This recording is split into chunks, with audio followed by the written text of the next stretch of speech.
Bonjour et bienvenue dans ce premier épisode de Podcalvi, le podcast où l'on reçoit des potes de Jérémy pour parler de lui. C'est la première fois qu'on se lance dans cet exercice et puis ça semblait important de pouvoir avoir du temps pour parler de Jérémy et échanger et laisser aussi la place à des personnes qui n'ont pas trop eu l'occasion d'en parler et de parler de lui. Des personnes qui étaient proches de lui et c'est pour ça qu'aujourd'hui, ça me paraissait important de commencer avec l'équipe de Clifftown. On reçoit une partie de l'équipe de Clifftown aujourd'hui. Nous avons autour de la table notamment Alix, Mathieu, Tristan, Roxane et Fabien qui nous accompagnent. L'association elle a été créée en 2013 et puis ça nous a permis de nous rencontrer autour de créations diverses et variées. Avec Jérémy, on avait lancé un projet, puis ensuite on avait envie de continuer et de s'entourer de bonnes personnes. Par chance, on vous a croisés et puis ça nous a permis de faire tout un tas de projets. Est-ce que vous avez un souvenir tout particulier? Et si je vous disais le souvenir qui vous vient en tête lorsque je vous parle de l'association et de Jérémy, ce serait lequel? Tristan, par exemple. Oh, alors le souvenir des souvenirs, j'en ai plein. Après, on a beaucoup fait de choses avec Jérémy au sein de l'association. Il y a eu le ciné-club, il y a eu les tournages, il y a eu plein de choses. Je pense que le plus gros souvenir que j'ai, il est très intime. On était les 5 du ciné-club, du Cinoche. Il nous avait dit: «Ben, j'ai un week-end où j'ai la salle complète à dispo» et en fait, on s'est fait une rétrospective Le Seigneur des Anneaux. On était 5 dans la salle de 300 places. Et en fait, c'est la première fois que je voyais Le Seigneur des Anneaux en version longue sur grand écran et c'était un méga souvenir. En fait, on a passé 2 jours à parler ciné, à boire des verres, à faire la noce, à bouffer des pizzas et à regarder Le Seigneur des Anneaux, entre autres pour Simon qui ne l'avait jamais vu. C'était accessoirement pour ça qu'on l'avait fait à la base et c'était une bête de souvenir. Après, il y en a plein d'autres, les tournages et tout, mais c'est ça, c'est le premier qui me vient. Ok, merci. Toi, Mathieu? Bah, nouveau, un peu comme Tristan, c'est difficile de choisir, hein, entre la première fois où je l'ai croisé sur un tournage, ou le moment où il nous a pris dans Clifftown, mais un mot qui me touche beaucoup, parce que j'y repense aussi. Ces derniers temps, j'ai fait de la recherche d'emploi et du coup, je voulais juste regarder à quoi je ressemblais sur Google, savoir, qu'est-ce qu'ils verraient de moi et en fait, ce qui me touche, c'est que quand je tape mon nom, première chose qui arrive, c'est les articles de l'Arc Info quand on a lancé le Cinoche et c'est une photo de, Jérémy et moi dans la salle de Fontaine-Melon, devant le journaliste de Arc Info pour parler de Ciné Club et de ce projet de reprendre le Cinoche et c'est vrai que je le connaissais pas encore très, très bien Jérémy, mais on commençait vraiment beaucoup plus à parler cinéma, à réaliser qu'on avait beaucoup de goûts en commun, notamment un amour monstrueux pour Le Seigneur des Anneaux, justement et c'est vrai que là, c'était chouette parce que les autres membres du comité ou pour le Cinoche n'étaient pas dispo, donc on s'est retrouvés les 2 là. Et en fait, je crois qu'on n'a jamais été aussi, on n'a jamais eu l'occasion de discuter autant que cette fois-là. C'est vraiment là que ça a commencé pour moi, en fait, cette amitié, quoi. Mhm. C'était vraiment très particulier ce moment, juste les 2. Puis bah, maintenant, voilà, c'est sur internet. Chaque fois que je vais taper mon nom ou son nom, ben, on va tomber sur cette photo. Je trouve ça chouette. Vous étiez. Roxane, tu te rappelles, toi? Bah, moi, c'est le plus gros projet auquel j'ai participé, c'était la saison de Clifftown et ben, du coup, ça fait quand même bizarre de revenir ici et de retrouver tous les lieux. Ouais, c'est assez chargé. Mmh. Mais il y a plein d'autres souvenirs aussi. Bah, c'est vrai que cet endroit, il était particulier et je trouvais important de filmer ici parce qu'on a vécu des moments incroyables au niveau de ce tournage de cette saison, 5e saison. C'était un endroit où on était souvent là, en fait. C'était un peu notre QG durant le tournage. On avait des affaires de partout, il y avait, enfin voilà. Et ouais, vu que c'était à la chaux du milieu, vu qu'on avait vécu un peu ce moment particulier avec lui, avec toute l'équipe, je trouvais important que ce soit ici. Donc ouais. Mais t'as raison, c'est chargé. Ouais. Et toi, Alix? Bah, moi, je sais pas, j'arrive pas vraiment à dire un souvenir en particulier. Pas parce que, bah, je sais pas, il était, dans toutes les je veux dire, on l'a enfin, moi, je l'ai côtoyé à travers plein d'autres choses, pas que l'association et puis du coup, j'arriverai pas à dire un moment, en particulier que je me souviens, parce que il y a eu plein de petits moments, en fait, dont je me souviens, mais en lien avec l'association, ben, ouais, j'arriverai pas à dire. Après, il y avait un moment que j'ai partagé avec Jérémy, dans ma vie plutôt, dans un autre moment de ma vie où, que je me souviens parfaitement, mais je sais pas si c'est même pas que tu voulais. Ouais, c'est pas vrai. Du coup, avec Jérémy, on s'est connus, nous, à l'Avant-Scène Opéra, du coup, dans un autre contexte. Et puis, on a eu l'occasion de faire des voyages ensemble. Et en 2012, on est parti à New York. Ah, il était là? Ouais. Ouais. Et puis, on a fait 9 jours à New York. Et puis, on se connaissait pas encore. On était parti en Grèce avant, ensemble aussi. Et on était, je crois, 60, donc vraiment beaucoup. Et puis, on avait tous des occupations différentes. Et une fois, moi, j'étais une grande fan de Gossip Girl. Et puis, à l'époque, il tournait pendant la semaine où on était, genre le dernier épisode de la dernière saison, quoi. C'était hyper important. Et du coup, j'avais regardé, puis j'avais trouvé où il tournait. Et moi, j'avais décidé ce jour-là, on pouvait faire un peu ce qu'on voulait. Moi, j'avais décidé ce jour-là d'aller voir ça, quoi. Et puis, du coup, j'avais essayé de motiver des gens, sauf qu'il n'y avait pas énormément de gens qui étaient motivés. Donc, j'avais trouvé un peu une idée pour motiver des gens, c'était de dire: «Ah, mais il y a un tournage, c'est hyper intéressant», vous voyez, en mode Hollywood. Du coup, Jérémy, j'avais réussi à l'embarquer avec moi pour qu'il vienne. On était, je sais pas, on était 2. Il y avait Colline aussi, et je sais pas qui c'est qu'il y avait d'autres. Enfin, il y en avait quelques-uns. Et du coup, je les avais embarqués, sauf qu'on avait en gros, on savait qu'ils se jouaient à Central Park, mais on savait pas où. Et puis moi, j'avais pas vraiment l'idée que Central Park, c'était immense. Et du coup, je savais juste qu'il y avait un peu un délai, quoi. Puis du coup, moi, j'étais hyper stressée, puis je cherchais, puis on demandait aux gens, mais je me rappellerai toujours, on courait. Donc, je vous laisse imaginer Jérémy, il était là, super, faut courir, donc il courait après moi. Puis on demandait aux gens, il y a où un tournage? Je me souviendrai toujours, on courait à travers puis il était là, non, mais il n'y a pas, Alix, arrête. Mais oui, il y a, j'ai vu. Et tu vois que finalement, on était arrivés. Et puis, on avait trouvé le lieu. Et puis, on avait pu regarder, du coup, la dernière scène de Gossip Girl. Et puis, voilà. Mais c'était un beau souvenir, vraiment. Si je devrais m'en garder, je garderais ça. C'est pas très drôle. Une course entre. Mais du coup, lui, il était aussi content parce qu'il avait pu voir ce tournage qui était quand même assez grandiose avec pas mal de gens, de moyens et tout. C'était comment? C'était dehors et tu pouvais aller Ouais, en fait, regarder comme ça? c'était dehors. Et puis, en fait, il y avait des figurants, mais nous, on était vraiment autour. Puis, quand on a vu la scène en vrai, ils avaient effacé les gens, en fait. Mais nous, on était derrière. Ils vous ont effacé. Ils nous ont effacés. Ah, t'aurais pu être dedans. Rôle extérieur au montage. Ouais, vraiment, c'est le monde. Et puis, après, je crois que Jérémy, il en avait eu un peu marre, mais moi, j'étais allée voir les acteurs parce que ils partaient, tu vois, il fallait qu'ils retournent à leur caravane. Alors, on avait couru avec Colline, t'es bon. J'ai une photo avec une des actrices, je ne me souviens plus comment elle s'appelle. Voilà. Mais j'étais très fière de moi. Mais là, Jérémy, je crois qu'il avait abandonné. C'est un peu moins intéressant pour lui, ça. Ouais, je crois qu'il était resté tranquille. Voilà. Tu t'en fais bien, du coup? Moi, comme Alix, en fait, j'ai connu Jérémy avant Clifftown, bien avant Clifftown, puisqu'on était à l'école ensemble. Par contre, j'ai connu Clifftown dans sa version du film. Et avec toi, Stéphane. Et pour moi, c'est toujours un truc, ça m'a fasciné. J'étais subjugué que des copains, ils pouvaient faire ça. Moi, j'avais fait quelques vidéos avec un pote dans le jardin, mais ça n'avait rien à voir. Mais c'était parce que, dans le sens où l'envie était déjà là de faire des films, etc. Pour moi, Clifftown, c'était Hollywood. Enfin, je le voyais vraiment comme ça. Ouais, vraiment impressionnant de ce côté-là. Et le souvenir que j'ai de Jérémy avec l'association, il est multiple. Il est au début de ma participation à l'association, où même, voilà, je sais pas, je devais avoir une vingtaine d'années. Ça restait pour moi un truc un peu genre un rêve de gosse qui se réalise. Genre, je fais partie de Clifftown.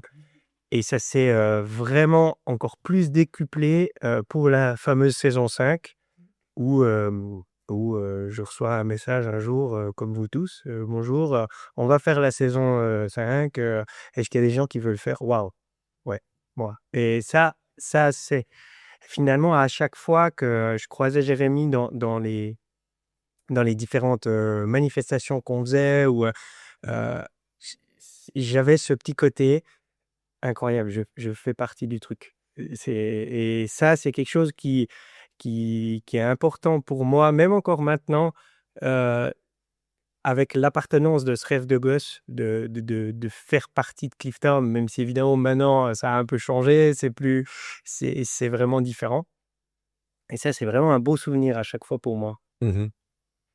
Ouais, c'est sympa d'avoir parlé d'Hollywood pour la première saison, en tout cas. Parce qu'on on est le moyen de le voir, mais ouais, Je l'ai revu, en fait, je l'ai vu assez tardivement, en vrai. ok. Moi, je connaissais, voilà, je côtoyais Jérémy tous les jours à cette période-là, Ouais. donc je savais à peu près ce que vous faisiez, mais c'était beaucoup d'imagination, en fait, pour moi. Et je l'ai vu vraiment tard. Et je me suis dit un jour, mais il faudrait quand même que j'aille voir ce que vous avez fait vraiment. Et je suis tombé là-dessus. Et... Ouais, mais je sais ce que vous pensez. Mais c'est, encore une fois, pour moi, c'est le Fabien gosse qui a pris le dessus. Et j'ai dit, OK, je comprends. Et si je compare avec ce qu'on faisait avec mon voisin dans le jardin, c'était 1000 fois mieux. Maintenant, c'est sûr que si on compare la saison 1 avec la saison 5, il y a une évolution. Et ça, c'est super, quelque part. Je trouve génial parce que il y a une évolution dans les gens que vous avez pris avec, dont je fais partie, d'autres personnes, etc. C'est vraiment chouette. Il y a une évolution sur le scénario, le professionnalisme, etc. Mais au final, ça reste 3 potes qui font une vidéo. Bien sûr, ça reste amateur aussi. Et ça, c'est quand même génial, quoi. Mhm. Et puis après, la qualité, de nouveau, mettons-nous à la place de 2 ados, 3 ados qui font une série avec une petite caméra dans leur village.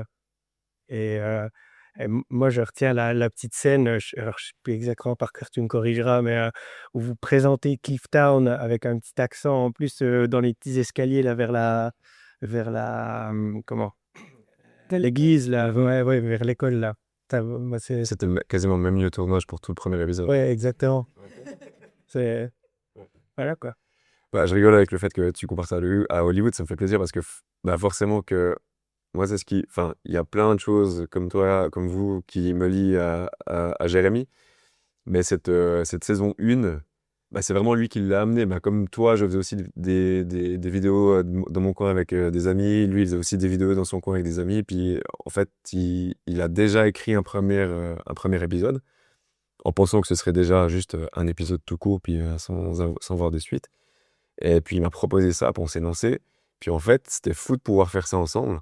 Et puis, de vivre cette expérience avec le caméscope qu'il avait, quoi. Enfin, c'était dingue. Puis après, grâce à cette série, finalement, c'est ce qui nous a donné vie à une SOS. Grâce à la SOS, d'un coup, on a changé d'objectif, on a voulu faire plein de choses ensemble. Puis, c'est un peu un point de départ à plein de choses, quoi.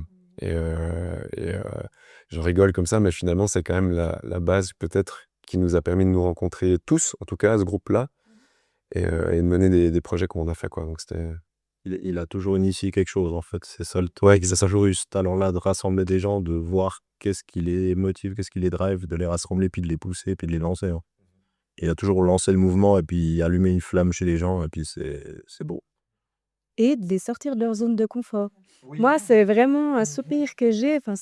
Mais moi, j'ai jamais fait ça. Mais c'est pas grave. Tu vas le faire, ça va très bien. Non, mais... Puis ça marche. Enfin, filmer, tout le monde le fait, quoi. À ce sujet, je me permets de faire une petite interruption avec ça. Il y a Simon et Antoine qui ont tenu à faire un message vocal chacun en lien avec Jérémy.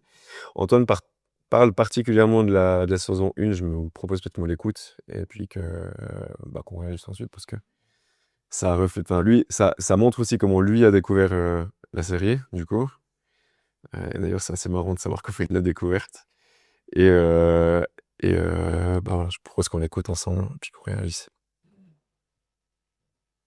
Bonjour à tous. Alors, j'ai un exercice un peu particulier à faire qui est d'intervenir dans ce podcast. Ça me faisait plaisir de pouvoir participer à cette chouette initiative pour se remémorer Jérémy dans tous les aspects qui constituaient sa personne, dans tous ses engagements.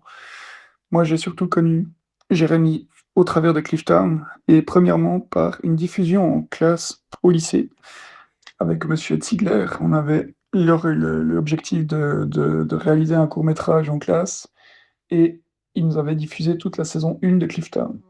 Donc c'est un peu pas les premiers souvenirs, mais des souvenirs qui me reviennent de Jérémy et aussi de Stéphane qui se lançait dans cette aventure de Clifftown en web série qui était diffusée du coup sur Internet et moi je l'ai vu en classe au lycée. Et suite à ça, quand Clifftown a été créé, j'ai vu que l'origine de Clifftown, l'association était pour continuer la série Clifftown. Je me suis tout de suite engagé et que j'ai rejoint le comité. Et pendant 5 ans, j'ai pu profiter du dynamisme, de l'énergie et de la créativité de Jérémy pour voilà, créer plein d'événements, reprendre le Cinoche, qui était le Ciné de Fontaine-Melon.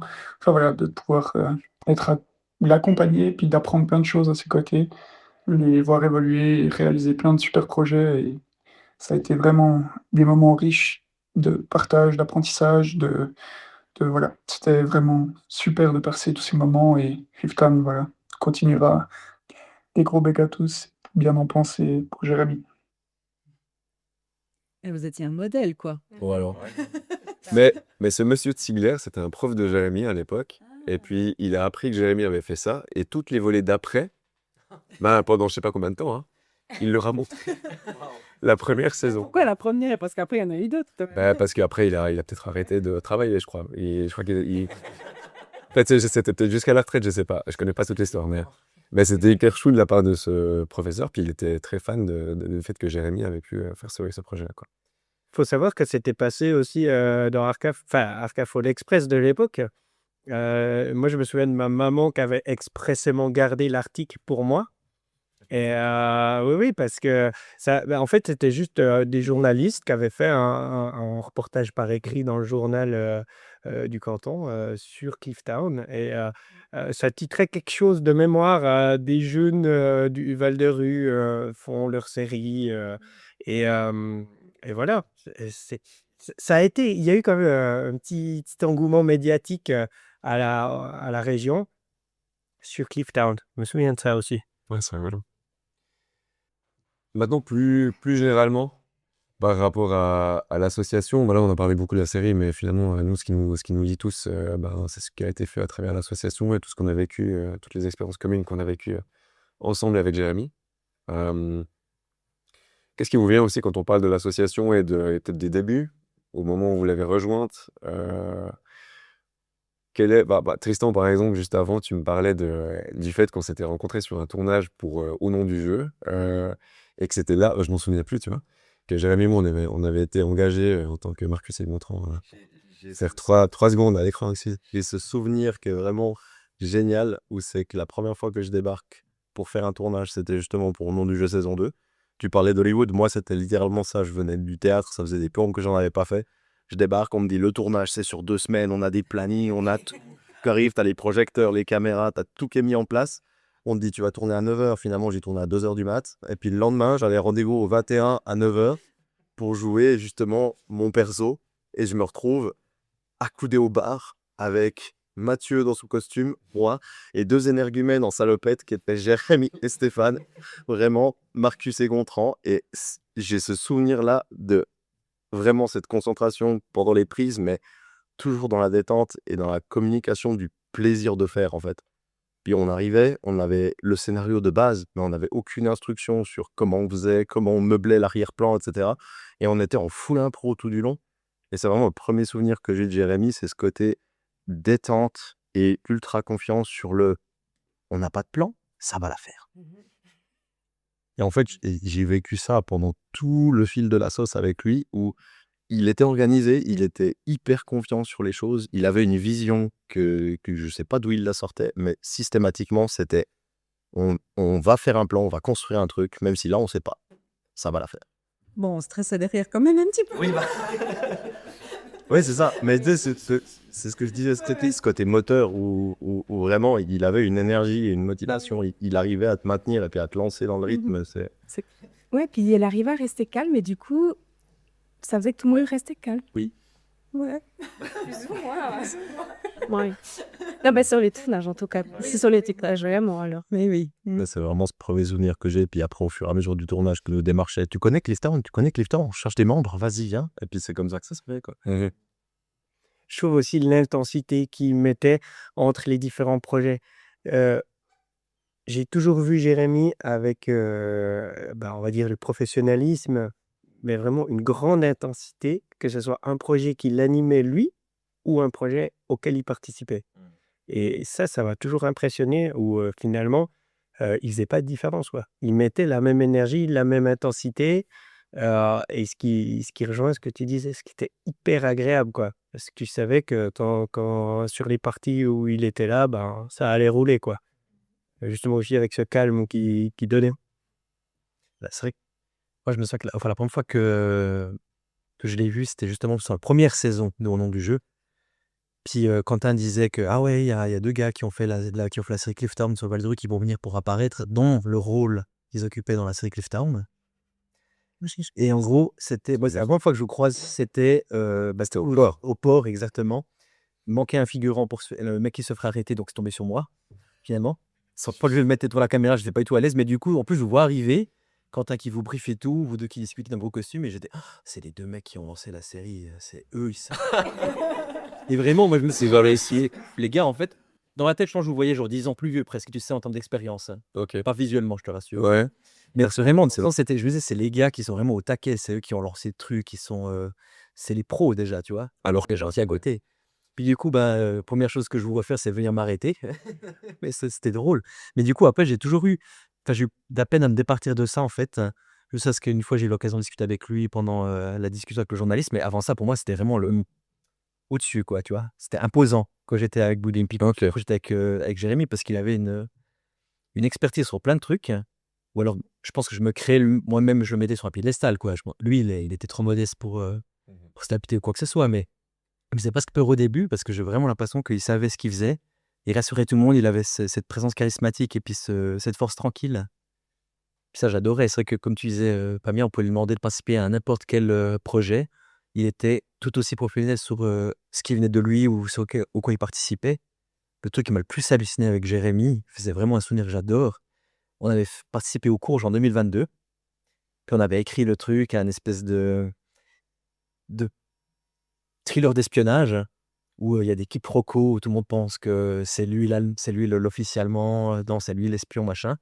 Puis j'arrivais pas à finir le scénario, il y a un truc qui me manquait à la fin, mais bon, on est quand même parti sur le tournage et c'est Jérémy qui devait juste faire un tout petit rôle à la base et faire la musique qui a dit mais là, il y aurait moyen de mettre juste tu mets cette phrase-là à la fin. Puis le truc est devenu juste parfait comme ça. C'est vraiment une blague en plus, mais qui concluait le truc de manière tellement incroyable. Pour moi, c'était vraiment juste, voilà, Jérémy vient, il dit juste, ah, tu peux faire ça là. Puis ça change tout en fait. Et il y a un autre Ouais. exemple avec la scène que tu disais juste avant, qui pour moi, c'est aussi un souvenir que j'ai qui est très fort avec Jérémy. C'est qu'à la base, on n'avait pas tout à fait fini d'écrire le script, comment ils arrêtaient, etc. Et un peu naturellement, on a dit, OK, vous arrivez, vous sortez vos flingues, machin. Et Jérémy dit, non, mais moi, je sors pas un flingue comme ça sur une terrasse. Il y avait des gens qui étaient là, il était vraiment pas à l'aise avec ça. Et tac, il dit, OK, j'ai quelque chose. Il arrive, il pose le flingue juste sur la table, un peu discrètement, mais par rapport à la caméra, on le voit bien. Et ça rend incroyable sur toute la scène et réussit juste sur ce mouvement. C'est génial. Et avec Stéphane, les deux, ils arrivent, il n'y en a pas un qui parle et la scène, elle est réussie. C'est un souvenir qui m'a frappé, la vitesse et la qualité qu'il a réussi à faire en même pas une heure, on avait tourné le truc, quoi. Il était tellement passionné de cinéma, en fait, qu'il s'est construit à travers sa passion une culture et une connaissance technique qui fait que, cumulé à la créativité naturelle qu'il avait, il avait toujours la bonne idée, la bonne impulsion, le bon petit détail en plus. C'est vraiment, il avait une créativité qui était d'une richesse débordante. Clairement, puis comme vous le disiez, très humble, quoi. Ouais. Très humble toujours, et puis ça a été... Enfin, je trouve que c'est central par rapport à Jérémy et ça... Enfin, c'était vraiment celui que je connaissais qui était le plus touche-à-tout et très bon dans tout ce qu'il faisait, autant dans la musique que dans le montage, que dans les scénarios, etc. Et jamais il se vantait de ça, quoi. Enfin, il a toujours été hyper humble. C'est un exemple, quoi. Après, comme nous, enfin, un peu comme moi, parfois on avait besoin de personnes pour nous structurer un peu. Et dans ces moments-là, Roxane, Alix, elles étaient pas mal présentes aussi pour nous coacher dans certaines tâches qui, pour nous, étaient peut-être plus complexes. On était bien branchés artistiques, mais des fois, on avait juste besoin de savoir, OK, on commence par quoi? Si on fait une demande de sponsoring, si on fait ce genre de démarche. Puis on a toujours été super épaulés par vous deux. Euh, Vous avez été vraiment présents dans ces moments-là. Et c'est vrai que sans vous, on n'aurait pas été autant efficace dans ces projets non plus. Donc c'était chouette de vous avoir parmi nous. Vous avez des exemples d'anecdotes dans lesquelles vous avez été capable de nous recentrer un petit peu dans notre énergie créative un peu débordante. De vous recentrer, non, mais de vous accompagner sur le projet de la saison 5, oui. Et franchement, c'était la confiance aveugle, quoi. Moi, je vous proposais des trucs, ouais, mais fais comme t'as envie. C'était un peu comme ça, non? Ouais, ouais. C'était vraiment très, très libre et c'était quand même un sacré truc. Mhm.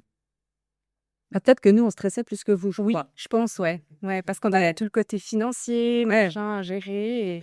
Je le rappelle peut-être en quelques mots, c'était un tournage. Donc, c'était notre projet ultime avec Jérémy. On s'est dit 10 ans plus tard, on a envie de faire la suite de Clifftown. Les personnages ont pris 10 ans. Voilà, mais on va faire un gros tournage, on va faire tant d'épisodes, ça sera sur 14 jours de tournage.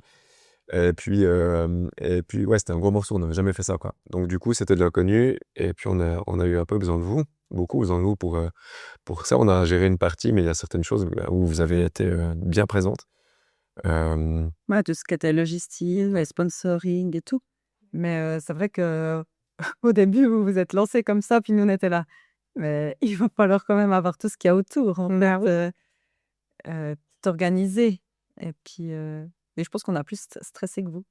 Mais tant mieux, parce que vous, du coup, ça vous a laissé la part à la créativité. Et puis, Non, mais les trucs les plus stressants, on n'a pas dû les faire nous, quand même. Faut dire, genre, les plans. ah oui, non, les plans de tournage et tout, non. Moi, j'étais là, Mais plan de tournage, par exemple, c'était uniquement Jérémy. Jérémy, il avait une vision de A à Z. Tu parlais de sa vision, justement. ça, Il était capable de prédécouper déjà dans sa tête, d'avoir les idées des plans, l'image. Il savait dans quel ordre c'était judicieux de tourner les choses pour que ce soit plus simple en fonction des dispos des gens. Enfin, il avait une capacité à gérer des grosses équipes comme ça qui était juste folle, quoi. Puis il faisait vraiment ça, lui.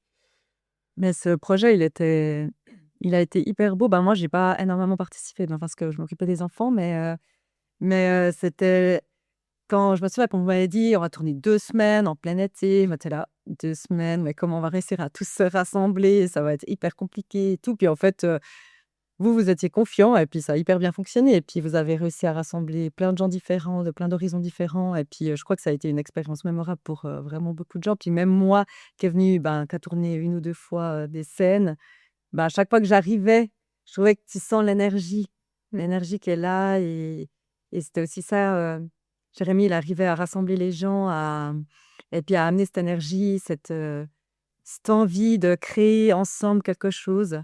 Ça, je trouve que, ouais, il n'y a pas tout le monde qui peut le faire, quoi. Ah non. Là, tu parles d'énergie. La saison 5, en fait, c'était un peu un crève-cœur pour moi parce que j'étais en vacances puis j'ai quasiment pas pu participer.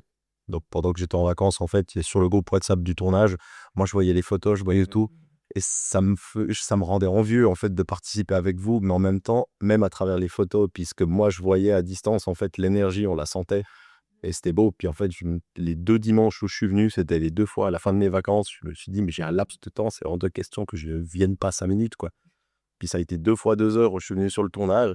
Puis on m'a dit, bon, toi, tu fais ça. On t'a mis ce rôle-là. Puis je suis arrivé comme une fleur. C'était un moment qui était super beau, super intense. Puis cette énergie-là, en fait, même après 1 semaine, 2 semaines de tournage, ça se voyait que tout le monde était rincé. Ça se voyait que tout le monde, on pouvait... que vraiment, chaque personne, chaque trait du visage criait, je veux dormir. Mais l'énergie, elle était toujours là. Puis jusqu'au dernier plan, jusqu'à la dernière seconde, quand on s'est tous retrouvés autour de cette table à l'univers à boire un verre, en fait, l'énergie, c'était la même. Et c'était beau. Moi, j'aimerais réagir par rapport à cette série, cette saison 5, parce que je suis arrivé à Clifftown justement à ce moment-là, un peu par hasard, un peu aussi grâce à Stéphane, parce que Jérémy, c'était mon prof de trompette. Voilà. Et il y a un mot que j'aimerais ajouter à tout ce qui a été dit à propos de Jérémy, c'est la bienveillance. Parce que pour être mon professeur de trompette, il faut vraiment être bienveillant. Voilà. Donc j'ai calculé depuis 2017. Et, vu comme je joue, il faut vraiment être bienveillant ou être vraiment mauvais en trompette, comme je le suis. Voilà. Et puis, par hasard, on se voit au Pont de Martel, à une fête villageoise, et Stéphane dit à Jérémy, certainement entre eux, ils ont discuté comme ça. Je suis allé vers Jérémy. Ah, salut Jérémy, tu vas bien? Voilà, ok. Bon, il buvait un verre. Puis après, il revient vers moi et il me dit, ah, on a discuté, tu ferais bien le préfet. Je dis, mais quoi? Alors, il m'avait déjà parlé de Clifftown. J'avais été voir, parce qu'il m'en avait parlé, évidemment. J'avais été voir les épisodes sur Dailymotion. Voilà. Et ça m'avait fait beaucoup rire de voir Jérémy, Stéphane, que je ne connaissais pas encore, dans des costumes, des costards trop grands. Voilà, j'ai trouvé chouette parce que, en fait, avec la différence d'âge, je revoyais quand j'avais 17-18 ans, qu'on faisait en Super 8, on faisait des tournages comme ça, puis on faisait du cinéma. Et quand j'ai vu ça, je dis c'est génial, parce que c'est la même folie, la même force et la même créativité. Et c'est vrai que quand je suis arrivé sur ce tournage, 2 jours, je crois, j'ai fait 2 jours et demi, je dis waouh, une équipe de pros. Pour moi, c'était génial de voir toute cette organisation, de voir que ça soit au niveau administratif, tout. Je dis mais c'est incroyable. Et puis effectivement, la force tranquille, la bienveillance et vraiment le calme. Enfin voilà, moi j'ai un souvenir et tous les tournages jusqu'au dernier courge. Une créativité, des moments absolument géniaux. Enfin, voilà. Et cette bienveillance, c'est vraiment ce mot que je voulais Ajouter. Là, je me rappelle, c'est vraiment Jérémy qui est venu vers moi puis qui m'a dit ouais, je vais bien dans le rôle du préfet, putain. Ouais, à fond. Et ça, c'est joli comme ça. Voilà, c'était aussi simple Vous que ça. l'avez bien choisi.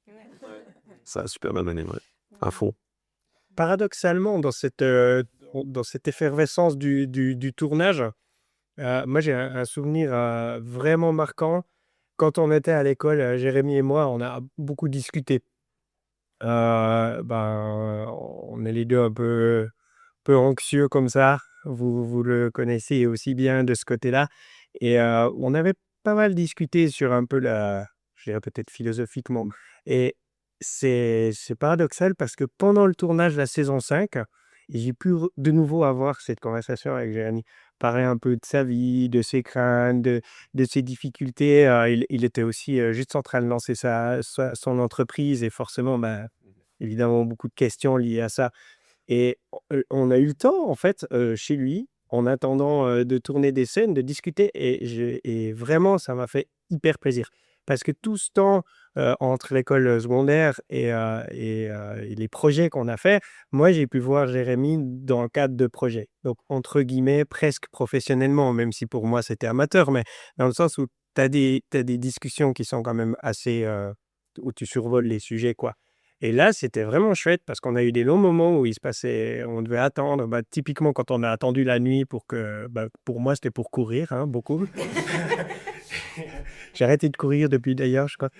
Et là, c'était vraiment sympa de pouvoir rediscuter avec lui un petit peu de ces éléments-là et de retrouver en fait mon ami avec des discussions un peu plus profondes. Donc, c'était, je trouvais assez intéressant d'avoir ces moments en fait dans les tournages de manière générale où tu as tout d'un coup du temps à tuer et on peut discuter ce genre de trucs. Et c'était aussi chouette de voir finalement où il habitait parce que moi, je croisais beaucoup Jérémy le mardi à César-Saint-Martin il dirige la trompette, la trompette. Il dirigeait la fanfare en même temps que moi, je commence la gym dans le même lieu. Donc voilà, on se croisait là. Mais ouais, très intéressant aussi d'avoir ces moments-là dans les tournages. Ouais, moi, j'avais. C'est aussi ça, moi, que je me souviens de Jérémy, c'est que moi, finalement, oui, il y avait les tournages, il y avait l'association, mais on le côtoyait beaucoup à la maison. Il venait quand même beaucoup à la maison pour boire des bières, mais aussi pour écrire. Et puis, souvent, on mangeait ensemble. Et puis, il y avait ce côté de Jérémy où, voilà, sur le tournage, il était dans son élément, il savait où il allait. Et puis, il y a ce côté plus sensible, plus quand même des fois anxieux. Et puis, ce côté-là, je pense que il sortait pas tout le temps. Puis, des fois, moi, les dernières discussions que j'ai eues avec lui, c'était à la maison, justement. Et puis, voilà, il avait l'air, il disait qu'il était fatigué, Puis là, il s'ouvrait, puis on pouvait avoir des discussions un peu plus profondes. Et puis, j'ai aussi cette vision où, ben, voilà, où il avait quand même, je pense, beaucoup de stress par rapport à sa vie, qu'il il allait un peu à gauche, à droite. Et puis, ben, il arrivait à s'ouvrir à ce moment-là et puis, à discuter de tout ça. Puis il avait cette sensibilité aussi, ben, il prenait ben, voilà, il était dans notre famille, donc il croisait nos enfants et ben, depuis toujours, il s'est toujours à chaque fois qu'il venait, ben, voilà, c'était un peu, tonton Jérémy qui venait, à la maison, quoi. Puis il avait tout le temps des moments, s'il prenait ces moments-là avec les enfants, même s'il était là pour venir écrire, ben, il prenait du temps avec les enfants. Puis il prenait toujours ce temps pour jouer avec, pour, bah, des fois, je me souviens d'un tournage où, c'était chez nous à Colombier. Vous vous souvenez, c'était qu'on faisait, Ouais, l'émission. l'émission et puis il y avait une partie où on devait faire les youtubeurs ou je sais plus quoi et Jérémy, il jouait pas dedans, je crois, dans mes souvenirs, mais il y avait Nora qui avait, je sais pas, quelques mois et du coup, bah, je me souviens qu'il avait fait baby-sitter pour Nora, quoi. Puis, je pense qu'il s'était pas beaucoup occupé d'enfants jusqu'à ce moment-là parce que, bah, Nora, c'était une des premières et puis du coup, il s'était occupé, je me souviens, quoi. C'était chou, il a toujours, ouais, il était vraiment, attentionné envers les enfants. Puis ça, c'est aussi un souvenir qui m'est important, hem L'émission aussi, ça c'est un truc qui faisait bien ressortir la bienveillance de Jérémy, parce que c'est lui qui avait aussi proposé, puis porté beaucoup la chose, organisé, dire aux gens, bah, même si vous connaissez pas l'écriture, comment on réalise, etc., venez, on vous explique, vous venez, vous tentez. Puis il avait beaucoup encadré tout ça, mais avec bienveillance, en prenant les gens par la main, puis en leur disant, bah, si tu tentes et puis que c'est pas ouf, c'est pas grave, t'apprends. Je me souviens que moi, c'était une super expérience pour de l'écriture ou pour de l'acting ou pour de la réal. C'était un super moment. Oui, ça revient sur ce que tu disais aussi, comme quoi il aimait bien aussi nous sortir de notre zone de confort. Oui, c'était le but de l'émission, c'était qu'on tente des choses qu'on n'avait jamais tentées avant. Moi, je Je sais que sais pas j'avais s'il aimait bien, hein, mais mais je pen il vous permettait de le faire. mais il repérait aussi quelque chose quand même, justement, ce côté bienveillance, parce que moi, je sais que j'aimais pas jouer. Quand je joue, avec Spintop ou d'autres projets, c'est qu'on manque d'acteurs généralement. Parce que moi, j'aime pas me voir à l'écran, je trouve que je joue pas bien. Jérémy Lepo, il est venu, me demander de participer à des projets qu'il faisait à côté de Clifftown. C'était pour que je joue, en fait. Et je comprenais pas pourquoi. À chaque fois, il venait me chercher. À un moment, je vais même aller faire, un ciné-concert, en fait, où je jouais un personnage, entre chaque extrait de concert, j'étais sur scène. Ou alors une autre fois, c'était quand on a fait un projet, pour un autre ciné-concert, mais, au Château de Chillon. Du coup, je comprenais pas pourquoi, en fait. Je me disais: «Mais je joue pas bien, en fait, j'aime pas vraiment faire ça». Mais lui, il je sais pas pourquoi, il venait vers moi, il trouvait que peut-être il fallait que je tente un peu plus ou il fallait que j'essaye et au final, je m'éclatais à chaque fois. C'était trop, trop bien. En plus, lui, bah, il y avait ce côté bienveillant où il donnait des très bons conseils et puis il forçait pas à faire quelque chose qu'on voulait pas. Si vraiment on avait un blocage, il allait pas nous pousser à le faire. Mais il sentait peut-être que dans le moment où il y avait une opportunité, il disait: peut-être que faut peut-être pas qu'il lâche tout de suite, faut qu'il essaye». Je pense qu'il avait un talent naturel pour déceler le potentiel des gens, en fait. C'est un truc qui sentait naturellement les gens, puis le potentiel qu'ils avaient. mettre en lumière. Oui, ouais. Mettre en lumière, oui. Ouais. Ouais. Ah oui, bah, moi, il m'a fait jouer dans Clifftown saison 5, les seuls rôles que j'ai jamais eus, je sais plus, je m'appelais Suzanne, je crois. Ah, tu te souviens de ton prénom, quand Ouais. même? T'étais à l'accueil, Oui, puis après, j'ai une scène avec Mathieu, à la photocopieuse.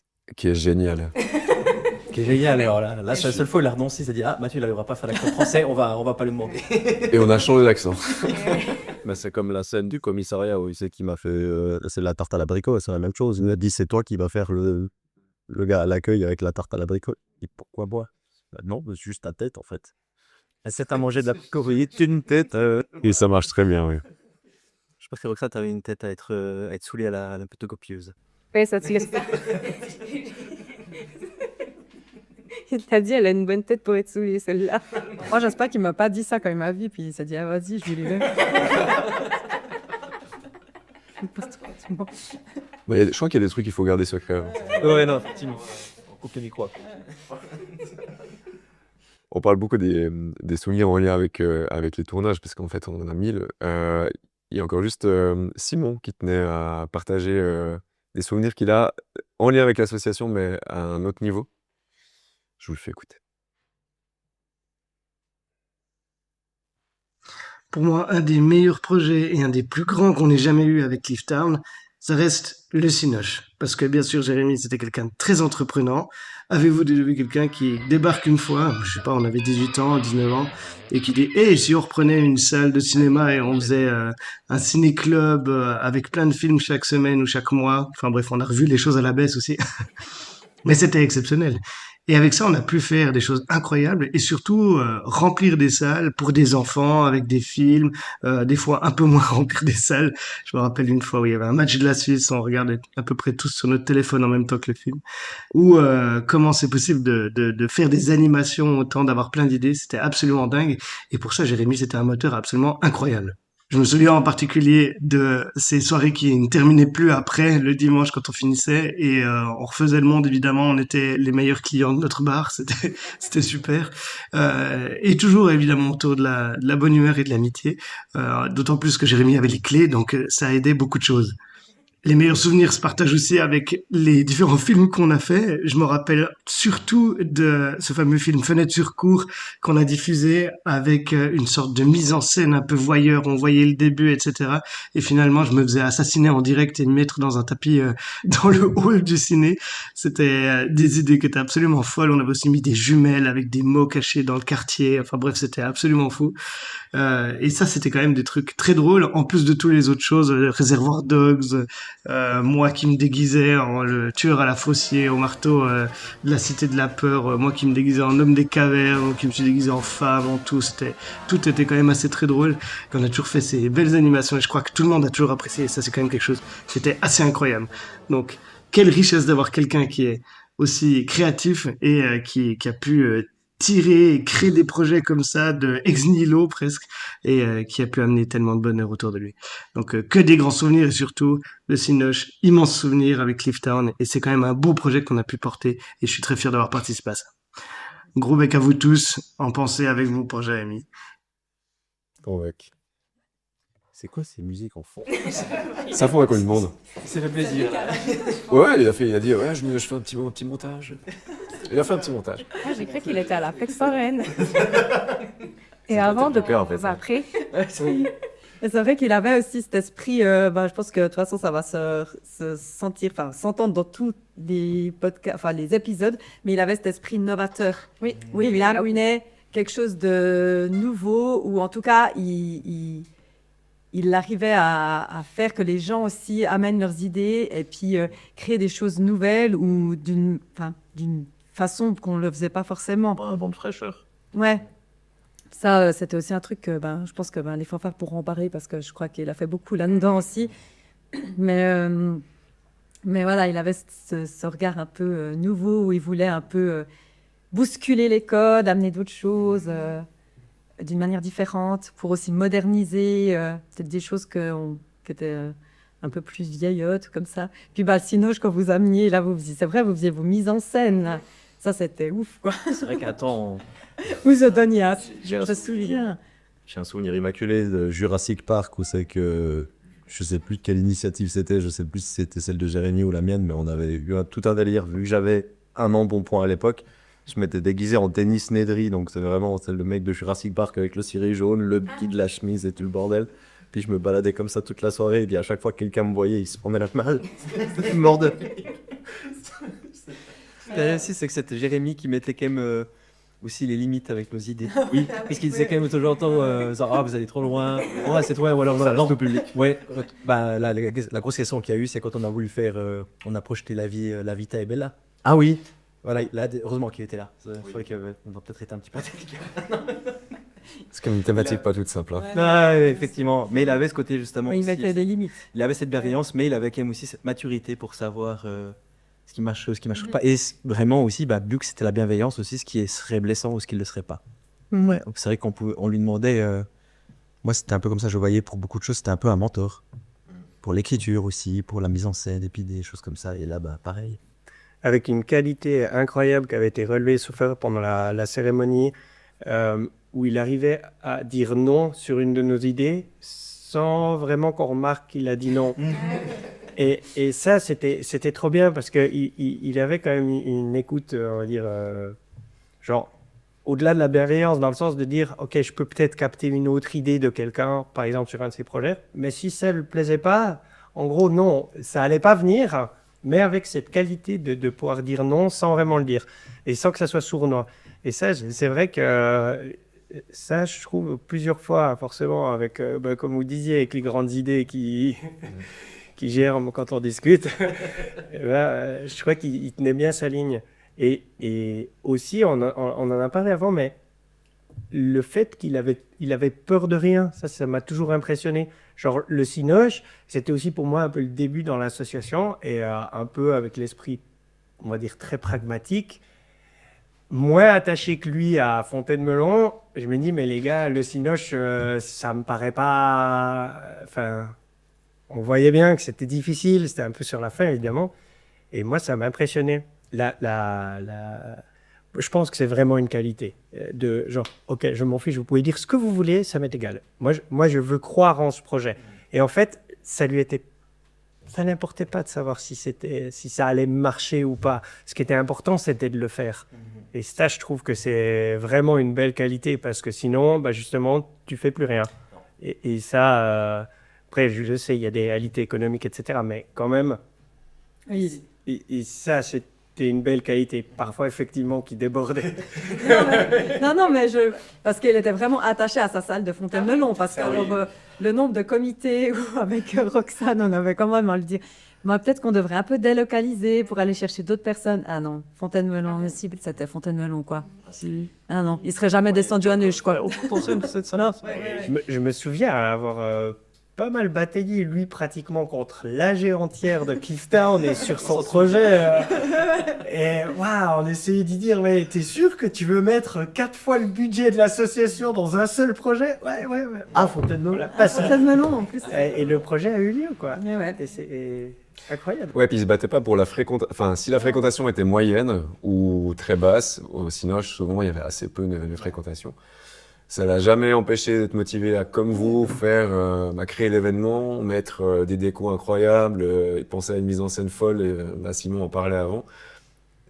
L'argument du nombre de personnes, ça n'a jamais été pour lui un argument. C'était vraiment le fait de faire pour faire plaisir et aux personnes présentes, quoi. Ouais, puis de transmettre. Ouais. Aussi. Complètement. Et c'est vrai que c'était dans l'ADN de la sauce et c'est favoriser la production cinématographique de la région. Oui. Et c'est vrai que c'était vraiment Fontaine-Melon, c'était le centenaire magique et c'est de là que tout est parti. Et ça devait rester un peu autour de là, quoi. Mhm. Et c'est vrai que l'idée, c'était de proposer à des gens autre chose que d'aller à Sochaux-de-Front-Neuchâtel. Pour ça, je trouve que c'était admirable aussi. Je pense que ça restera la meilleure chose que je vais garder de lui. C'est le fait d'oser. Pas avoir peur de tenter. Ouais, je rejoins. Même si on se mange, même si on se casse les dents à un moment, en fait, on a une idée, on a un projet, il faut y croire. Mhm.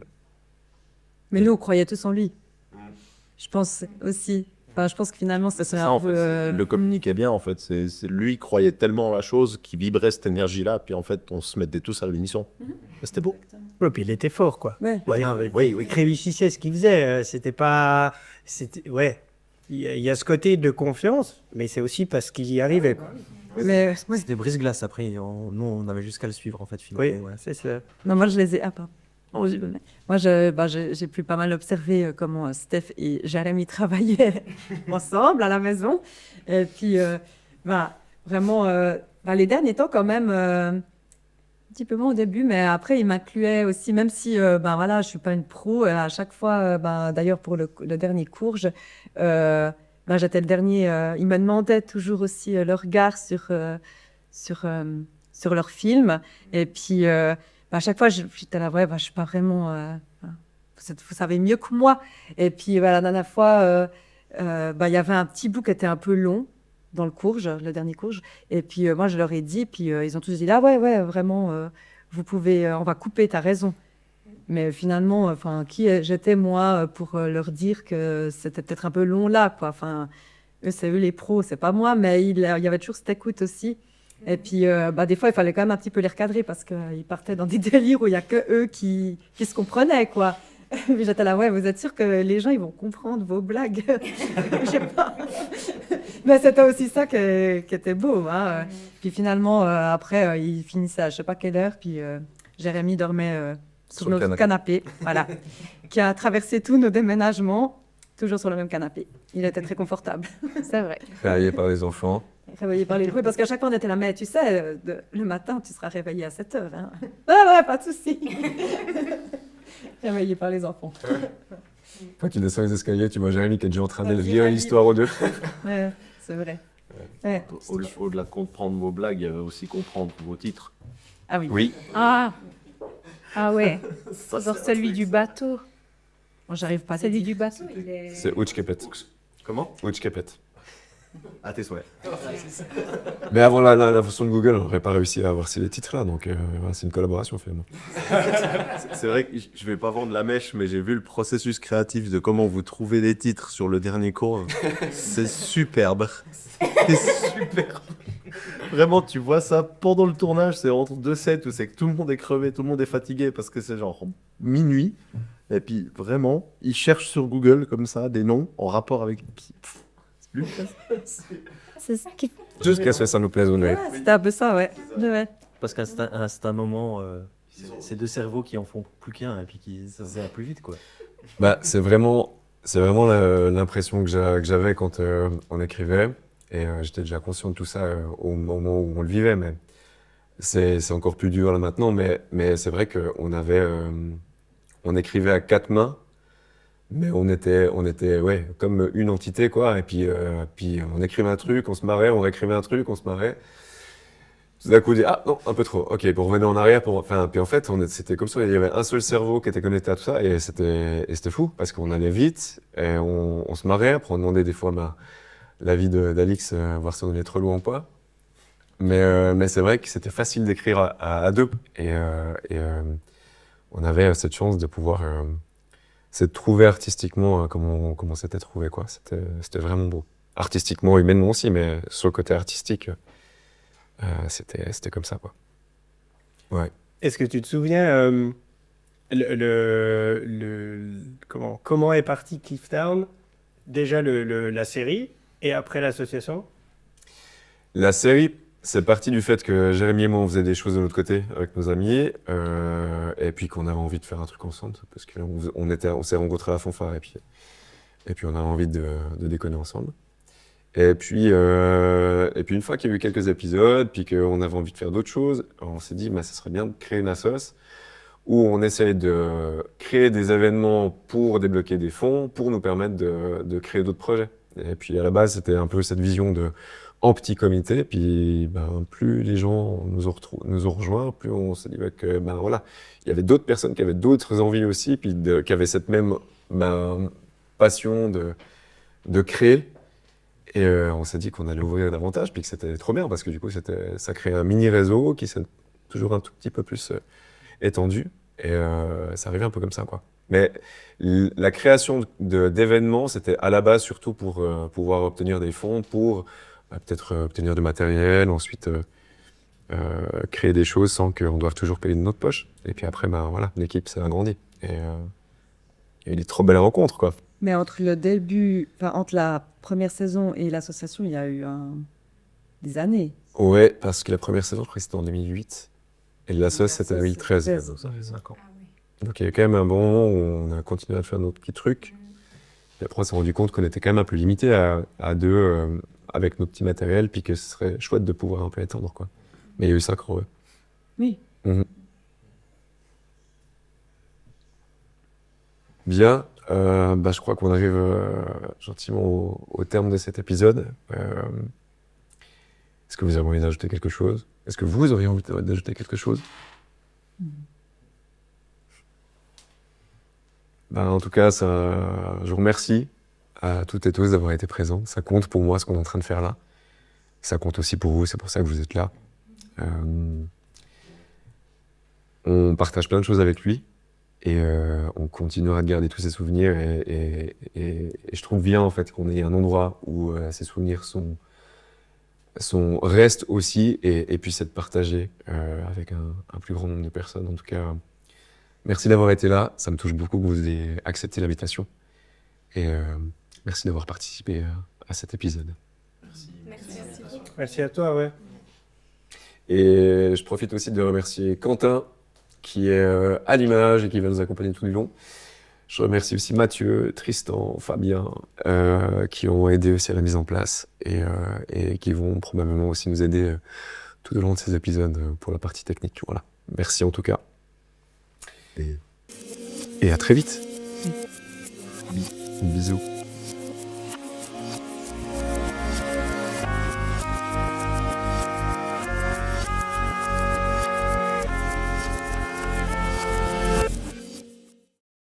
Et maintenant, comme Jérémy était souvent à la maison, Nora avait envie de s'exprimer sur ce qu'il a dit à Jérémy et les souvenirs qu'elle avait de lui. Donc maintenant, ma puce, je te laisse la parole si ça te va. Tu te rappelles de quoi, de Jérémy? On voulait faire un groupe de musique quand on serait grand avec lui. Et puis, son surnom, C'était quoi son surnom? Jérémy Testa. Que tu lui avais donné toi, du coup? Ouais. Tu te rappelles d'autre chose? On pouvait lui confier des trucs et puis il allait rien dire et ni se moquer. Ok. C'était un bon ami. Tu te sentais écouté?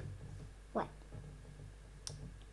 Et puis, il coupait pas la parole à tout le monde. Ça, c'est vrai. Ouais, il écoutait bien. Oui. Il se moquait pas des autres. C'est vrai.